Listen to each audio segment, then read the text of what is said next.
I got questions, Aaron Pierre. That's Mufasa. Get it, don't be timid when you in it, apply that. Love up on it, give along, need it. I don't want no trip, baby, spray like it.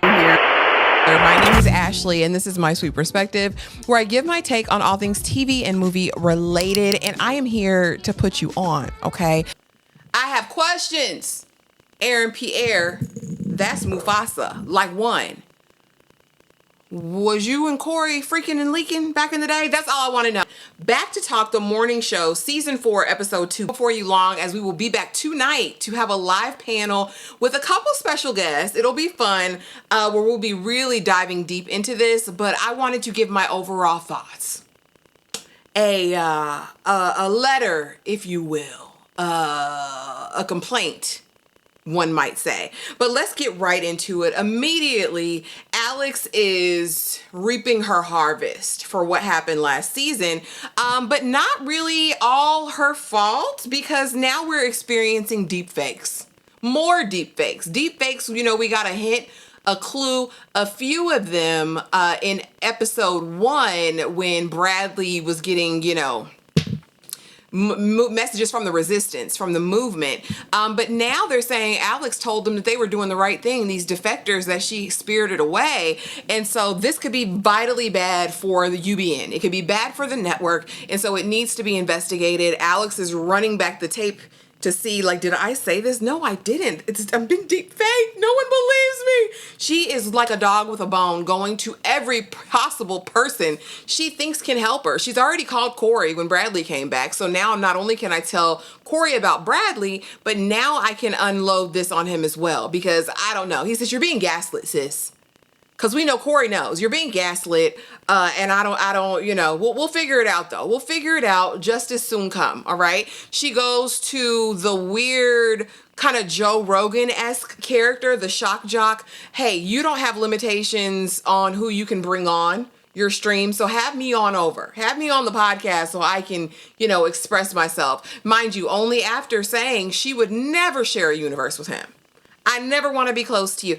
We all see what's happening. We all see what's in front of us. The writing is on the wall that these two are going to be hunching by the end of by the end of season 4. They will be hunching full out. And you know, she's got the worst taste in men. Honestly, Alex thinks she's above it all.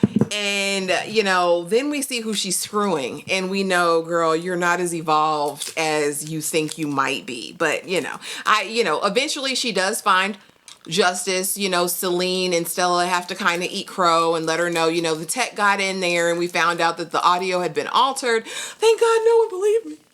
No one believed me. We're going to talk about it. Put me on the morning show so I can talk about deepfakes. Okay, Alex. No one really cares. Easing on down the road, Chris wants to be a good mom, and she's failing miserably, okay? They're supposed to be doing PR for the show and all those things, but her baby has a recital, a play, a something at the schoolhouse, and she needs to be there. She needs to be there so bad that she put on her running shoes to run out saying, I'll be right back.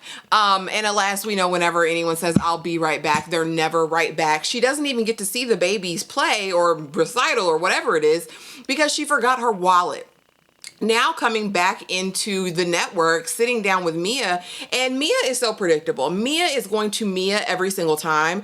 The fact that you are still playing Yes, I'm Master Boss in here to these people who could give a damn. You were supposed to be head already, and you're telling everybody when they come to you about anything, yeah, I'm still holding out. You know, I can't do much because I'm trying to get there. And so now when she's having this conversation with Chris, it's like, I ain't tell you to have no kids.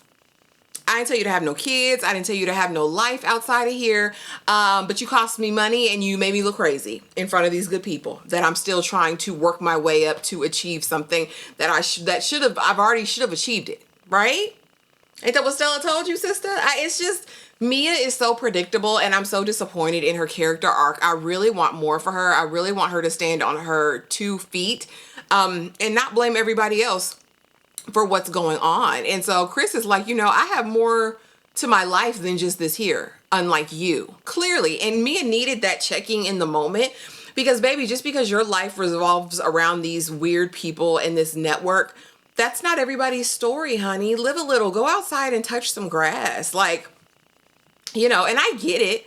because they did waste a ton of money having, you know, makeup, hair, crew there to film this, and she just wasn't present. But some things are going to take priority. What does that mean for Mia and Chris going forward? I don't know, but Mia can't be trusted anyway, in my opinion. Not with the blacks.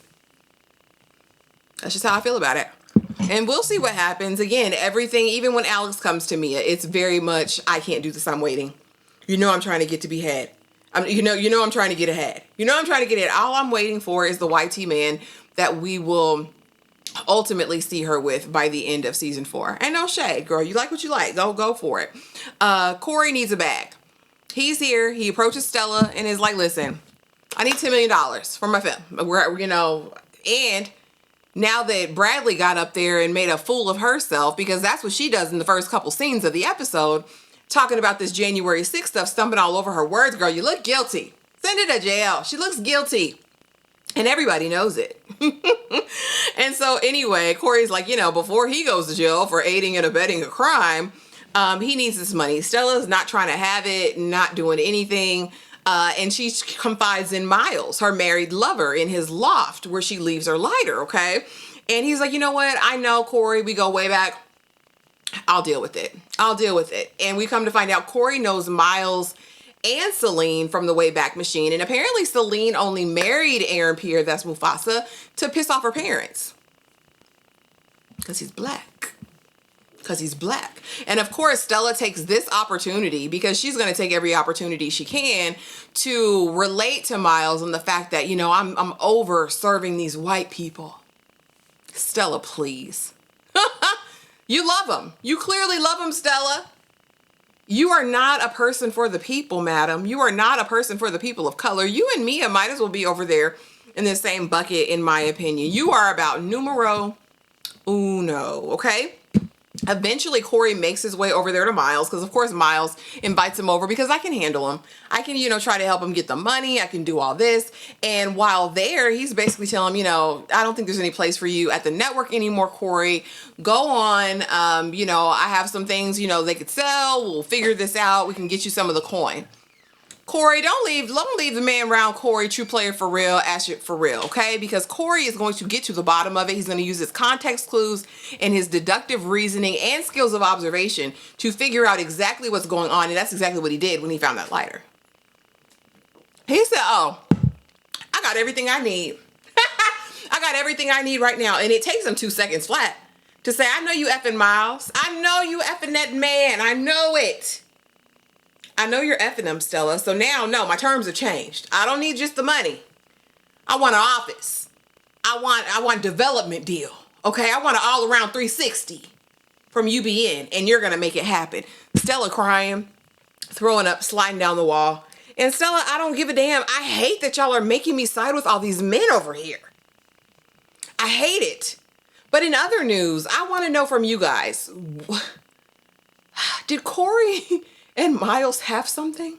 The way that Miles, aka Aaron Pierre, that's Mufasa, stroked Corey's hair out of his face, I was shooketh. But Corey has risen, y'all.